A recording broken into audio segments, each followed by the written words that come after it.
Today, Energy Secretary Christopher Wright spoke about the electric grid, keeping it on, and keeping power affordable during severe weather, like much of what we had the last 2 weeks. And by the way, what's coming next week? And it got really close, this super cold spell and winter storm, with data centers being told to use diesel generators to make sure homes have power. Let's talk about that, energy and oil, as Brent crude pops back above 68 a barrel. And welcome back in Energy Secretary Christopher Wright. Secretary Wright, thank you for joining us. Really short notice. I'm going to get to the grid and electrical power orders in a moment. I do want to start with oil, though, in Iran. The foreign minister of Iran telling state media the nuclear discussions, which are ongoing right now, are off to a, quote, good start. But worst case, if something were to happen with Iran and its 3.2 or so million barrels a day, would the U.S. oil and gas industry have the ability and wherewithal to fill any gap? Look, the broader energy sector, the United States and all our allied nations can absolutely fill that gap. And that's where President Trump's agenda was big picture. Let's grow American energy production. Let's grow our relations with the other energy producers in the world, particularly those that are our major allies. Our big allies besides Israel and the Middle East are the major oil and gas producers.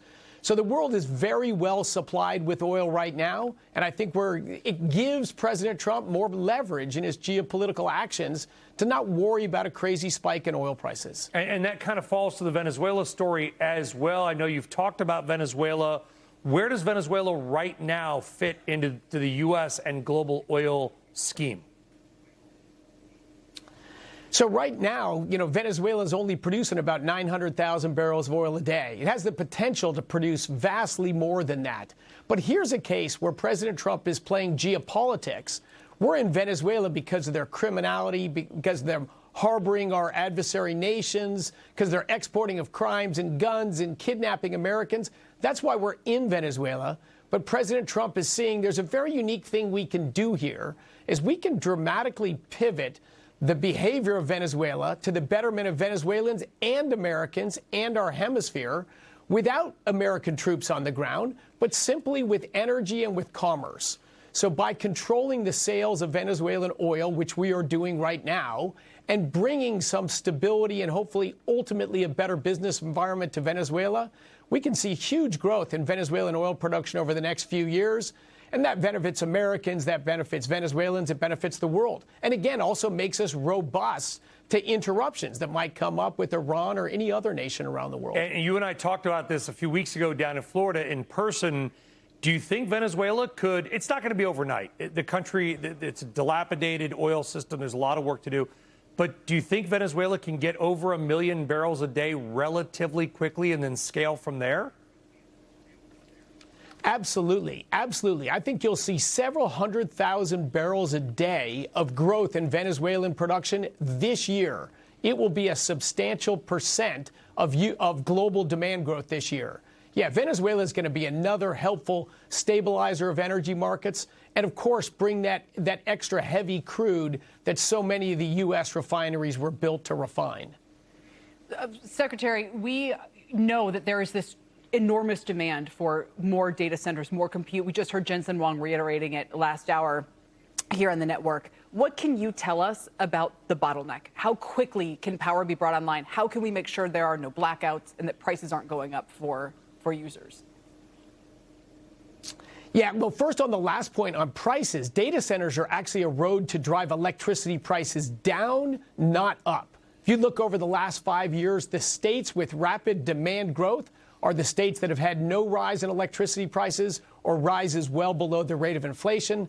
States like New York and California and Massachusetts, they produce less electricity today than they did 5 years ago. Those are the states with very rapid rises in electricity prices. So data centers are a force for good. And President Trump's common sense energy agenda is going to allow us relatively rapidly to grow the production of electricity in this country as we sweep out so much of the nonsense that was left behind. But we just went through an epic demand surge with this very large cold front that covered a huge amount of the country. And even the common sense policies of the last 12 months made a huge difference there. We kept 17 gigawatts of coal power plants open. That was critical to saving American lives, to the storm we just went through. Coal was the second largest source of electricity generation after natural gas during these storms because you can ramp it up when peak demand. And unfortunately, wind and solar that we've invested so much in went on vacation when we needed them most. Real quick, in New England, at the very peak demand time, that is the design criterion for an electric grid, keep the lights on and homes warm at peak demand. At peak demand time, wind, solar, and batteries provided 2% of the electricity in New England, well below the 3% provided by burning trash and wood. I post some of that data, Mr. Secretary, and people, I'm sure they come after you. They come after me online about it. There's such an energy. We're starting to learn, I think, about how power is produced. And at one point last week, I think it was 37% of all electricity from Connecticut to Maine, often thought of as a, quote, clean energy grid, was oil. Usually it's 0% or a couple percent. 37% was oil. You could make the case that New England had the dirtiest grid, the most polluting grid in the United States. Why isn't this getting through more to the public and the policymakers who control the policy that we're burning trash, wood, and oil to make electricity in the year 2026? Might as well go back to Moby Dick and start whaling off of Nantucket, because that's what it feels like we're going backwards in parts of America. We are, and it's in the name of climate change or green energy, really, which are marketing terms. None of these things are doing anything meaningful to lower global emissions. But, Brian, the number you just gave was actually the number at peak demand time, 37% from oil. Secretary Wright, I hope you don't mind if I jump in here. We just crossed above 50,000 on the Dow Jones Industrial Average for the first time. You don't need to comment on that unless you... Well, he can't. Listen, he's a former public company CEO, was on the board of Oklo, and energy stocks, by the way, as you know, are at record high. Many of the oil and gas stocks, record high. The solar ETF, by the way, is at record highs, playing into this Dow 50K. This is confidence in American leadership.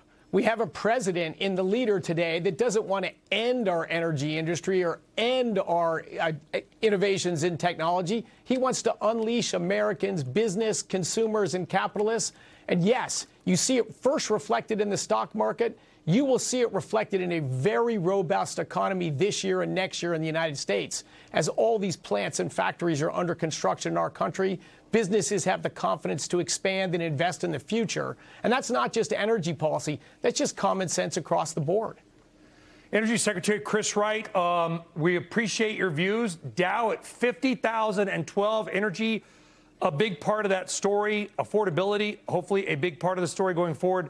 Mr. Secretary, we really appreciate you joining us. Thank you very much. Thanks for having me.